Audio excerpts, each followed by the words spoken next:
emergency NEC meeting or resign, APC governors tell Oshiomole. The crisis rocking the All Progressives Congress (APC) took dramatic turn on Wednesday when APC state governors issued a threat to National Chairman Adams Oshiomole to either convene an emergency meeting of the National Executive Committee (NEC) or resign its position immediately. Tagged APC and our inconceivable organization challenges. Urgent call to our leaders. The statement signed by the Director General APC Progressive Governors Forum of PGF, Salihu Mo Lukman, expressed disappointment over the continued rift between Oshiomole and Edo State Governor Godwin Obaseki. The statement reads, information coming from Edo State indicates that members of the State Executive Council of APC have passed votes of no confidence on Comrade Adams Oshiomole, National Chairman of her party, APC. In so many respects, it could be argued it is a natural outcome of unfolding power play between Comrade Oshiomole and Governor Obaseki since June 2019 with the contentious inauguration of the Edo State House of Assembly. Possible retaliatory response from both Comrade Oshiomole and groups such as Edo People's Movement, who are loyal to Comrade Oshiomole, should be expected. In other words, there could be counter-pronouncements suspending Governor Obaseki. Side by side with the news of the vote of no confidence was also the discomforting reports of the Federal High Court judgment in Abuja disqualifying Biobarukuma Deji Ere-Mienyon as a deputy governorship candidate for the November 16, 2019 Bayelsa election. While expecting that every necessary step will be taken to vacate the judgment, it is very depressing for every committed party member to be subjected to such ignominious reality, which only remind us of our reckless conduct in states like Zamfara, Rivers, Bauchi, and Adamawa, which chiefly gave away electoral victories to the PDP. Instead of focusing on working to win elections, we are busy undermining ourselves. All these are ominous signs that we are about to reenact the Zamfara, River, Bauchi, and Adamawa experiences in Bayelsa. It is Bayelsa today, Anambra, Edo, and Ondo are being set up for similar experiences. Somehow, unfortunately, the National Executive Council (NEC) of the party, which is the organ vested with the statutory responsibility of responding to all these challenges, appeared to be suspended. The last time it met was August 2018. In its place, the National Working Committee (NWC), which is an administrative organ with the responsibility of implementing decisions of NEC and other higher organs, seems to have usurped the powers of NEC.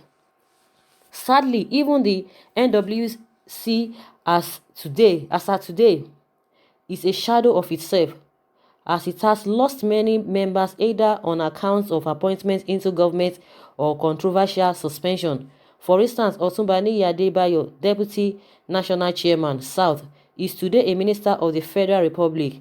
Senator Lawal Shaibu, Deputy National Chairman, North, is allegedly suspended. Alhaji Inowa Abdulkader, National Vice Chairman, Northwest, is similarly suspended. We may recall that in June 2019, the NWC allegedly suspended Governor Rotimi Akeredolu during the 2019 general elections on account of the roles of former governors Rocha Sokorocha and Ibikunle Amosun against the candidates of the party. They were similarly suspended. Whether all these actions are permissible by provisions of the APC's constitution is highly contestable. Why should all this be allowed to happen? Why is it impossible to convene a NEC or even a national caucus meetings, which are supposed to hold every quarter to resolve all these issues? Why should the NWC under Comrade Oshiomole continue to imagine that it can conduct affairs of the party without mandatory meetings of party organs? What legacy is Comrade Oshiomole hoping to achieve as a national chairman by running the party in a way that suggests almost zero commitment to issues of party development?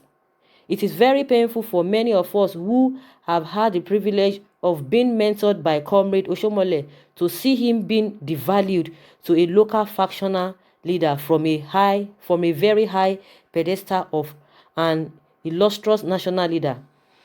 As national leader, Comrade Adams Oshiomole hardly appreciates that he now has a national constituency and not just a state constituency, which may have been responsible for his apparent interference in handling the matters affecting Edo State. I wish he paid similar attention to handling of issues affecting Rivers and Zamfara State during the 2019 elections. Issuing the threats, the governors said, in the current circumstances, nothing short of a NEC or National Caucus meeting of the party can resolve all our increasing organizational challenges as a party. It is either Comrade Adams Oshiomole respect the provision of party constitution and convene superior organ meeting to deliberate on all our challenges, or he should just accept his inability to manage the party and simply resign.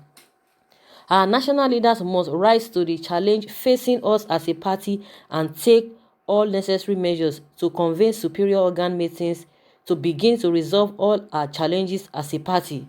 The current public disgrace must end, the statement read. So guys, this is what, in my opinion, I have been saying, that it's not supposed to be heard even from the chairman of the party at national level. Is the chairman of the party nationwide. His position and his duty is to be going around and amending, try to bring people together, try to settle disputes if there's any at all. Of course, which that can't be overruled, because there will be people who will have one grudge against each other, which at that particular time they will bring him and he will be settling them, to concentrate on how the party will move forward. Of course, we know what is even happening, just to say the fact, to state the fact. But now he's the one involved. Like I said, he has already gotten a position which is above state level. I don't know if really he does not want to, or he doesn't want to do what people are even alleging him of doing, that he wants to form a dynasty, he wants to be a godfather. Because I see no reason why you want to sit back there and be having issues with the state chapter of the party. He has a larger responsibilities that he needs to take care of, and he left that and focus all his energy, in a state. And that's what they are asking him. If he had used the same energy in other states that they lost, that they couldn't even present any candidate during the 2019 elections, it would have been a good thing. But it's not supposed to be heard from him that is the one involved in all this fracas between him and a lot of people. And it's not even peculiar again or limited to Edo State alone. He has had one issue with one governor or the other, one party member or the other. But this one is taking another swipe, is taking another dimension, which every one of them, even in the party, they don't even understand. They've tried to come together to even settle them, but all to no avail. A old national chairman involved in this, show of shame is really embarrassing, just like what they have said. So they have told him he has two options: it's either he resigns or he calls for an emergency meeting. Let's see what will happen at the end of the day. If he's going to, definitely he must do one of those two things. Someone said the governors who are calling for NEC meeting are those who can't respect the party rules and think they are lord unto themselves. They can't bully the national chairman. The president won't allow that. So wasted time. Someone said, leave my brother Osho alone. They sack him in Edo State and the governors want to push him from national seats. I beg, leave him alone. It is not the only mouth-running politician in Nigeria. He is not the only mouth-running politician in Nigeria. There is a standard way of calling NEC meeting, and not because of a governor who has no respect for all the organ of party. Maybe he will do the same thing when he gets to PDP. The governors are the problems of the party. The moment they get sworn in, they become too powerful and want to take total control of affairs of their parties. They always forget the shoulders they climb to power and want to reduce them to errand boys. Unfortunately, their hangers on their hangers on see nothing wrong with it so far. Their bread is buttered. In as much their bread is buttered, they don't see anything wrong, though they are not expected to surrender governance to their leaders, but they should treat them with respect. How can Obaseki justify nocturnal swearing in of House of Assembly members with the exclusion of many? It's just a case of impunity reigning in the land, and those who are expected to say the truth will not say it. Like I always say, the people that will bear all of this burden are the masses, because now they left what they're supposed to be doing and be pursuing irrelevant things. Because if you are really working for the people, I see no reason why you want to fight to be there. They know what they are fighting for. They know what the quarrel is all about. They know what the fracas is all about. That they don't want to let go. Both the parties, Adams, Oshiomole, and Obaseki, they know what is actually going on. It might not be glaring to the masses, but at the end of the day, the masses will be the one to suffer it, because every of their thing, they are collecting their salaries, they are collecting their allowances here and there. So it is the work that's supposed to be done in the state that will be left undone, because all their mind will just to be calculating, oh, where are they coming from? Are they going to attack me in this way? That is what they are going to be calculating. All of them are just into calculations on how to get, to be the winner at the end of the day. So guys, let's see what will happen, with these two options being given to Oshiomole. They say that he resigns or he calls for an emergency meeting of NEC. So guys, let's hear your own take concerning all of this. Bye.